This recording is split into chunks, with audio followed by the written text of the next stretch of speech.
অভ্যুত্থানের চেতনা ধারণ করে মাঠ প্রশাসনকে কাজ করার নির্দেশ দিয়েছেন প্রধান উপদেষ্টা অধ্যাপক ডক্টর মোহাম্মদ ইউনূস।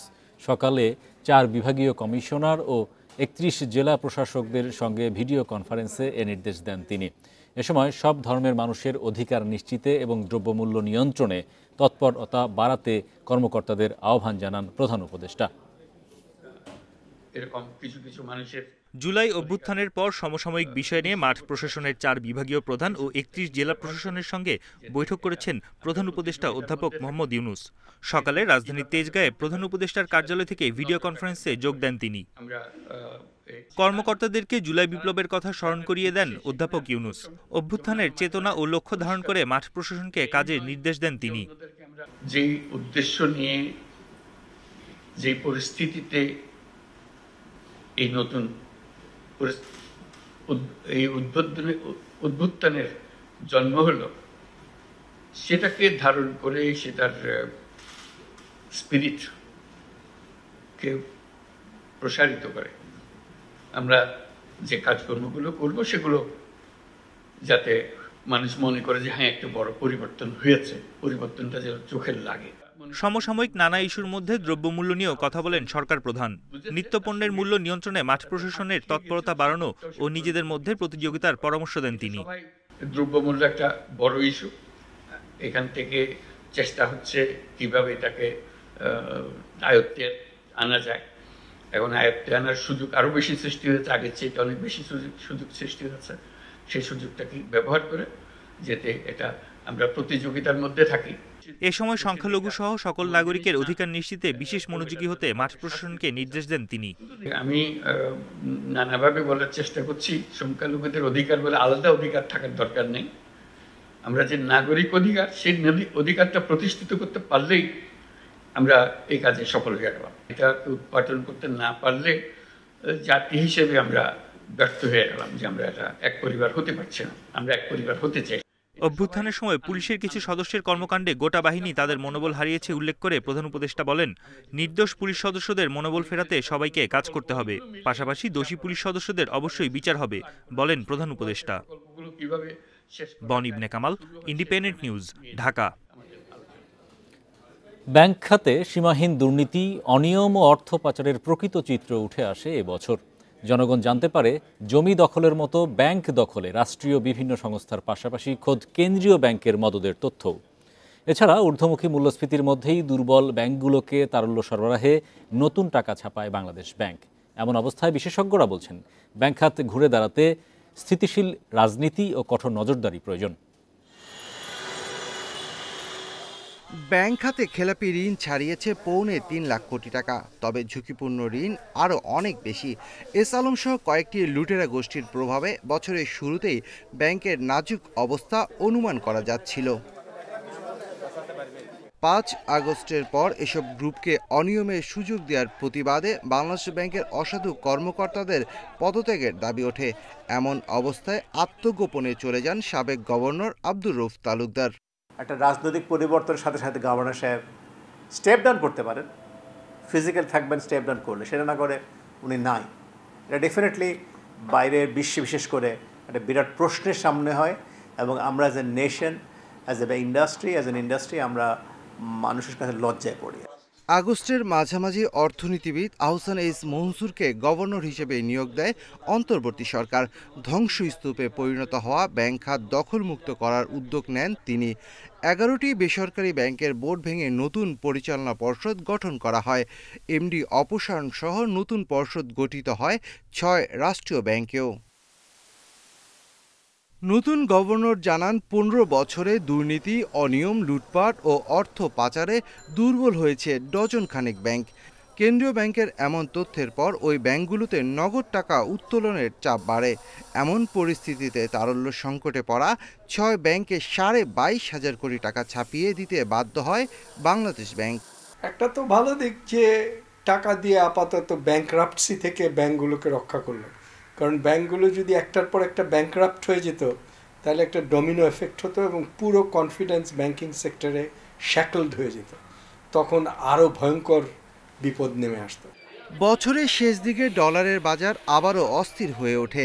অনিয়মের অভিযোগ ওঠে বেশ কিছু ব্যাংকের বিরুদ্ধে। এদিকে ব্যাংক খাত সংস্কার ও পাচারের অর্থ ফিরিয়ে আনতে টাস্কফোর্স গঠন করা হলেও ধীরগতিতে সংস্কার হচ্ছে বলে মনে করেন বিশ্লেষকরা। Shafil Alam Sujan, independent news, Dhaka. ডিসেম্বরে আমদানি বিল ও বৈদেশিক দেনা পরিশোধের চাপ বৃদ্ধি সহ বেশ কয়েকটি কারণে বাজারে ডলারের দাম বৃদ্ধি পায়। সোমবার বাংলাদেশ ব্যাংকের এমন তথ্য মিলেছে।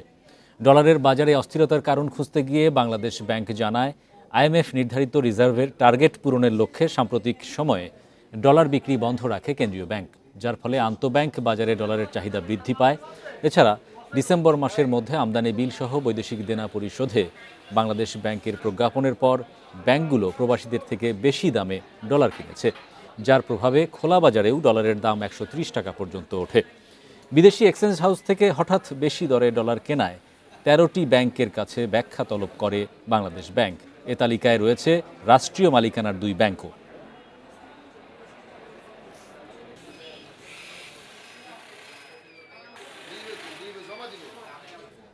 চলতি মাসের প্রথম 28 দিনে দেশে প্রবাসী আয় এসেছে 242 কোটি ডলার, আর 26 থেকে 28 ডিসেম্বর 3 দিনেই প্রবাসীরা পাঠিয়েছে 9 কোটি 80 লাখ ডলার। রোববার বাংলাদেশ ব্যাংক সূত্রে এসব তথ্য জানা গেছে। জানানো হয়, চলতি অর্থ বছরের জুলাই থেকে গত শনিবার পর্যন্ত 1355 কোটি 80 লাখ ডলারের প্রবাসী আয় দেশে এসেছে। শনিবার পর্যন্ত দেশে ব্যাংকিং চ্যানেলে রেমিটেন্স এসেছে 26.67 বিলিয়ন ডলার। 2023 সালের পুরো বছর যা ছিল 21.92 বিলিয়ন ডলার, সেই হিসাবে এবছর প্রায় 5 বিলিয়ন ডলার প্রবাসী আয় বাড়বে। আগস্টে অন্তর্বর্তী সরকার গঠনের পর প্রতি মাসেই 200 কোটি ডলারের বেশি প্রবাসী আয় আসে। ডিসেম্বরে 4 সপ্তাহে এলো 242 কোটি 10 লাখ ডলার।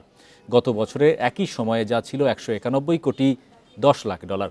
চলতি বছর এখন পর্যন্ত সর্বোচ্চ 254 কোটি ডলারের প্রবাসী আয় আসে জুন মাসে।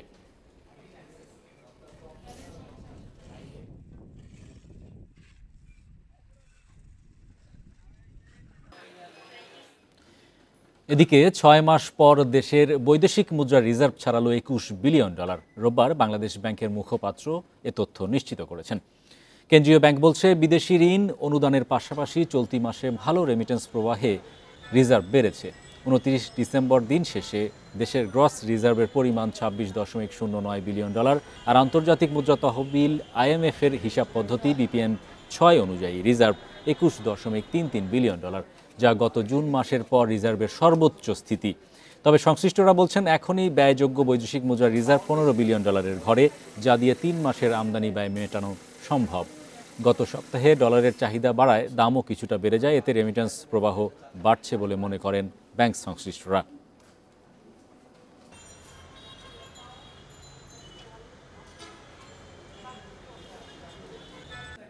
ছয় দিনের ব্যবধানে দেশের বাজারে আরেক দফা স্বর্ণের দাম কমল। ভালো মানের বা 22 ক্যারেটের প্রতি ভরি স্বর্ণের দাম 1050 টাকা কমিয়ে 1,38,288 টাকা নির্ধারণ করা হয়েছে। রোববার সন্ধ্যায় এক সংবাদ বিজ্ঞপ্তিতে তথ্য জানায় বাংলাদেশ জুয়েলার্স সমিতি বাজুস। নতুন দাম অনুযায়ী 21 ক্যারেটের প্রতি ভরি স্বর্ণের দাম 1,32,000 টাকা নির্ধারণ করা হয়েছে।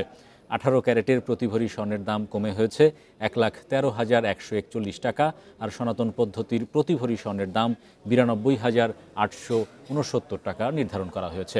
আজ থেকেই বাজারে নতুন এই দাম কার্যকর হয়েছে। এর আগে 24 ডিসেম্বর প্রতি ভরি 22 ক্যারেট স্বর্ণের দাম 1,248 টাকা কমানো হয়।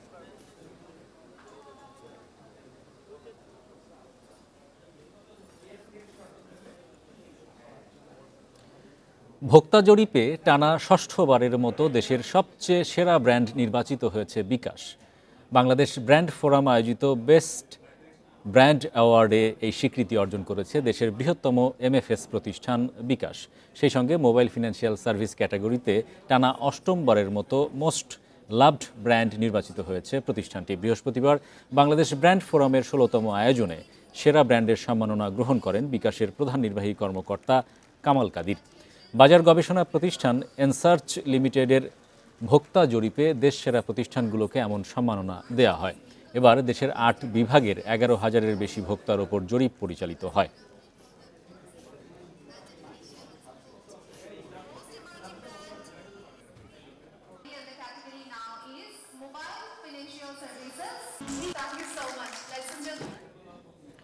কিশোরগঞ্জ ও নেত্রকোনার হাওরে চলছে বোরো আবাদের ব্যস্ততা। সকাল থেকে সন্ধ্যা পর্যন্ত জমিতেই সময় কাটছে কৃষকদের, তবে উৎপাদন খরচ নিয়ে দুশ্চিন্তায় তারা। আবহাওয়া অনুকূলে থাকলে লক্ষ্যমাত্রার চেয়ে বেশি ধান উৎপাদনের আশা করছে কৃষি বিভাগ। হাওড়াঞ্চলে বোরো চাষের মৌসুম, চাষিরা এখন ব্যস্ত চারা রোপণ ও জমি তৈরিতে। কিশোরগঞ্জের হাওড়াঞ্চলে এবার 1,04,000 হেক্টর জমিতে আবাদের লক্ষ্যমাত্রা ধরা হয়েছে। এর মধ্যে প্রায় অর্ধেক জমির চারা রোপণ শেষ, বাকি অর্ধেকও হয়ে যাবে খুব দ্রুতই। তবে সার, ডিজেল, কীটনাশকের দাম বেশি থাকায় উৎপাদন খরচ বেড়ে যাওয়ার শঙ্কায় কৃষকেরা। 30 কাঠা ক্ষেত লাগাইতেছি, সারের দাম বেশি, ডিজেলের দাম বেশি। সরকার যদি কমাই দিত তাহলে আমরা পোষাইতাম। জিনিসের দর বাড়তি, কিবা দানের যদি বাড়ায় দেয় তো আমরা করতে পারব। তাহলে তো সুন্দর মতো ফসল মনে হয়, আশা করা যায় ভালো হবে। জেলায় এবার 7,88,000 মেট্রিক টন ধান উৎপাদনের লক্ষ্য ঠিক করা হয়েছে। কৃষকদের প্রয়োজনীয় পরামর্শ দিচ্ছে কৃষি বিভাগ। লক্ষ্যমাত্রা অনুযায়ী এই কার্যক্রম এগিয়ে চলছে। আশা করতেছি যে আমাদের উৎপাদন যে লক্ষ্যমাত্রা নির্ধারণ করা হয়েছে তার এটা ছাড়িয়ে যাবে। এর একটা কারণ হলো যে আবহাওয়া এই মুহূর্তে আবহাওয়া অনুকূলে আছে। দ্বিতীয়ত আমাদের হাইব্রিড আবাদ একটু বাড়বে।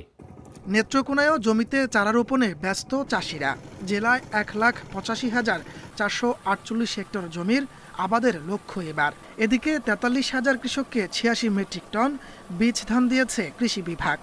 আবহাওয়া অনুকূলে রয়েছে, আমাদের পর্যাপ্ত পরিমাণে সারের মজুদ রয়েছে, বীজতলার যে চারাগুলো আছে সেগুলি সুস্থ রয়েছে। আমরা আশা করছি আমাদের লক্ষ্যমাত্রার চেয়ে আবারটা আরও বেশি হবে। এবছর 43,000 কৃষককে আমরা বিনামূল্যে 2 কেজি করে হাইব্রিড ধানের বীজ সহায়তা দিয়েছি, যাতে আমাদের হাইব্রিড ধানের আবারটা এই জেলায় বৃদ্ধি পায়। নেত্রকোনায় ধান উৎপাদনের লক্ষ্যমাত্রা ধরা হয়েছে 12,76,253 মেট্রিক টন। তাপস সরকার, ইন্ডিপেন্ডেন্ট নিউজ। সপ্তাহের দ্বিতীয় কার্যদিবসে সূচক বেড়েছে দেশের 2 শেয়ার বাজারেই। এ সময় ডিএসইর প্রধান সূচক বেড়েছে 11.66 পয়েন্ট। একই সময় কমেছে 46 ভাগ শেয়ারের দর। অন্যদিকে চট্টগ্রাম স্টক এক্সচেঞ্জের সার্বিক সূচক বেড়েছে 1.7 পয়েন্ট। সোমবার লেনদেনের শুরু থেকেই ইতিবাচক ঢাকা স্টকের প্রধান সূচক। প্রথম 20 মিনিটেই প্রধান সূচক বাড়ে 21 পয়েন্ট। এরপর শুরু হয় সূচকের উত্থান পতন। তবে দিন শেষে ডিএসইএক্স সূচক বেড়েছে 11.66 পয়েন্ট, অবস্থান করছে 5,216 পয়েন্টে। তবে ডিএসইতে কিছুটা কমেছে লেনদেন। আজ মোট লেনদেন হয়েছে 373,86 লাখ টাকার শেয়ার। আগের দিনের চেয়ে লেনদেন কমেছে 1 কোটি টাকা। হাত বদলে অংশ নেওয়া 397টি কোম্পানি ও মিউচুয়াল ফান্ডের মধ্যে দর বেড়েছে 142টির, কমেছে 184টির এবং অপরিবর্তিত রয়েছে 71টি প্রতিষ্ঠানের শেয়ার দর। সবচেয়ে বেশি লেনদেন হওয়া প্রতিষ্ঠানের তালিকায় প্রথম অবস্থানে আছে ওরিয়ন ইনফিউশন, দ্বিতীয় ব্রিটিশ আমেরিকান টোবাকো, রূপালী লাইফ ইন্স্যুরেন্স তৃতীয় অবস্থানে। শতাংশের দিক থেকে দর বৃদ্ধির তালিকায় প্রথম অবস্থানে আছে লিন্ডে বাংলাদেশ, দ্বিতীয় শাসা ডেনিমস এবং তৃতীয় অবস্থানে আছে এডিএন টেলিকম। অন্যদিকে চট্টগ্রাম স্টক এক্সচেঞ্জের সার্বিক সূচক বেড়েছে 1.74 পয়েন্ট। লেনদেন হয়েছে 4,18 লাখ টাকার share. Amirul Islam, independent news. 30 June সমাপ্ত অর্থ বছরের হিসাবে বিনিয়োগকারীদের জন্য 10% নগদ লভ্যাংশ ঘোষণা করেছে craftsman footwear and accessories limited. রোববার রাজধানীর ইস্কাটনে বার্ষিক সাধারণ সভায় এ ঘোষণা দেয় শেয়ারবাজারের এসএমই বোর্ডে তালিকাভুক্ত প্রতিষ্ঠানটি। সভায় জানানো হয়, সমাপ্ত অর্থ বছরে কোম্পানিটি শেয়ার প্রতি আয় করেছে 2 টাকা 28 পয়সা। এ সময় শেয়ার প্রতি নিট সম্পদ মূল্য বেড়ে দাঁড়িয়েছে 17 টাকা 9 পয়সায়। সভায় প্রতিষ্ঠানটির ব্যবস্থাপনা পরিচালক সাদাত হোসেন সেলিম বলেন, বিনিয়োগকারী ও সংশ্লিষ্টদের সহযোগিতায় জাপান, কোরিয়া ও যুক্তরাষ্ট্রসহ রপ্তানি বাজার সম্প্রসারণে গুরুত্ব দেওয়া হচ্ছে। তিনি আরও বলেন, চামড়াজাত পণ্যের উৎপাদন ও রপ্তানিতে আর্থিক স্থিতিশীলতার সাথে সাথে প্রকৃতির ভারসাম্য রক্ষায় গুরুত্ব দেয় craftsman footwear and accessories limited.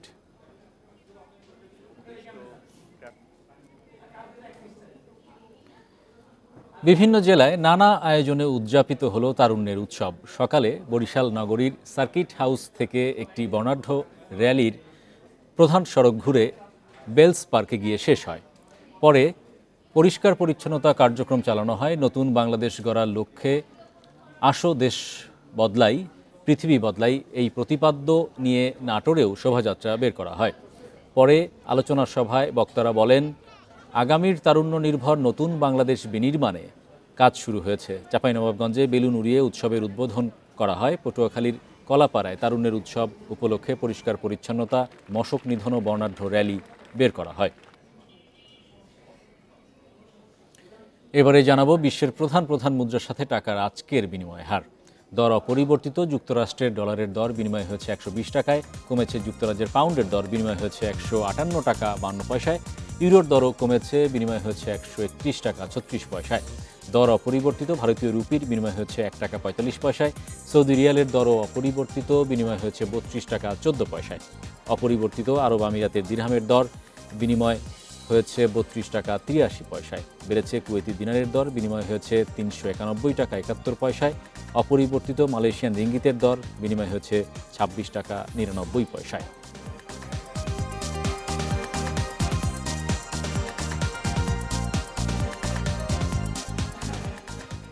এই ছিল আজকের অর্থনীতি সারাদিনে। ইন্ডিপেন্ডেন্ট টেলিভিশনের সব খবর জানতে চোখ রাখুন ফেসবুক, ইউটিউব এবং এক্সে। আমন্ত্রণ আমাদের পরের আয়োজন।